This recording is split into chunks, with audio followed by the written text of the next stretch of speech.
Hey, I want to tell you a really crazy but a real American kind of story. This crazy looking guy over here, his name is actually Orville Redenbacher. That's really what he looks like, unbelievably. This guy was one of the American pioneers of popcorn. He's probably the reason why we always decided to eat popcorn in the movie theater. It's because of Orville Redenbacher. He was always known by his crazy looks and his bow tie over there. And he was extremely successful selling popcorn in the United States. Tragically, he died a few years ago. But one of his great things he did was when he became successful, he decided to expand out. And surprisingly, one of the places he decided to expand out was Japan. You wouldn't think about it, but the Japanese people actually really like popcorn. They love going to movies, they love eating popcorn. He thought, hey, big market, let's take our business over there and see if we can sell popcorn. And so he sent all his people, and they had sales forces, and they opened up factories, and they did packaging, and they started selling popcorn. Well, at the end of the year, his people came back to him, and they said, Orville, I think we got a problem here. The Japanese people, for some reason, they're just not buying our popcorn. And he didn't quite understand it. And his first thought was, well, let's do the American thing. Let's force these people to like our popcorn, right?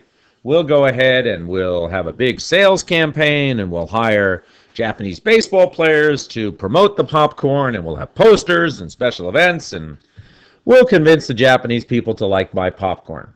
And he was just about to do that, and he thought, let's not do the typical American thing. Let's do something different. And instead, he said to his people, go over there and do some research and tell me, why is it that the Japanese people don't like my popcorn? And the people came back to him and they said, well, it's really interesting, actually.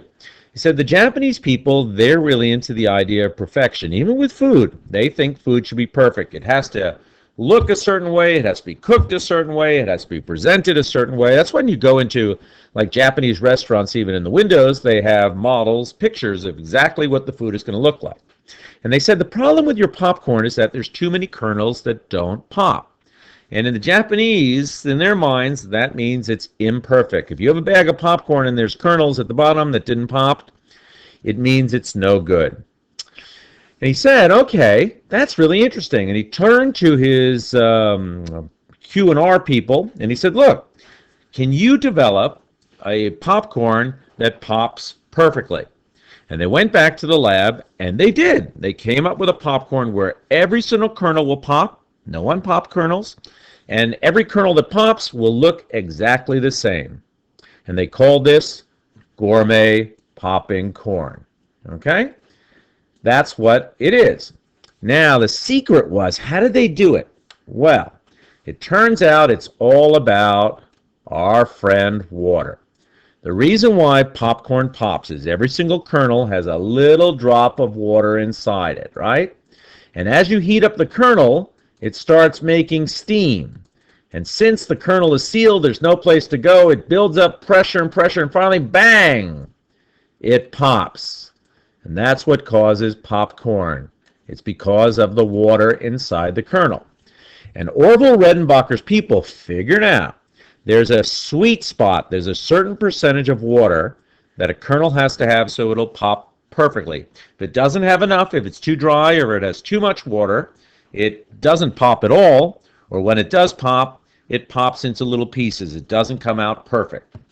And the big secret that Orville Redenbacher's people figured out was they came up with a way to adjust the exact amount of water in every kernel so that every kernel would pop perfectly. Okay, we're going to try and figure out what his secret percentage of water is. Here's the way you do it.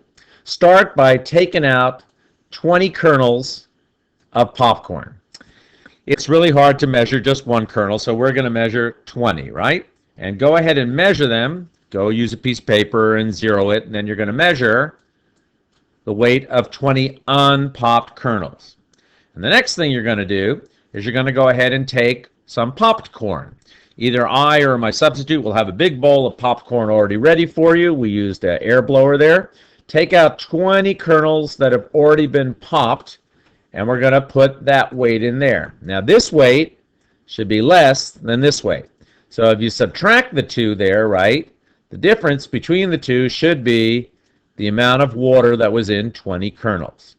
And then what I want you to do is go ahead and take this weight of water and divide it into the starting weight there, and that should be the percentage of water. Of course, we're going to times it by 100 to get a percentage. And that should be, we're going to do the regular popcorn first. So that should be the percentage of water in the regular popcorn, which is not the one we want. And then we're going to repeat the whole thing with Orville's Gourmet Popping Corn. Do the same thing here, and then figure out what was the percentage of water. And that's the sweet spot that makes it Gourmet Popping Corn. Once you finish that, I got a bunch of questions for you to finish at the bottom there, and we'll wrap up the lab.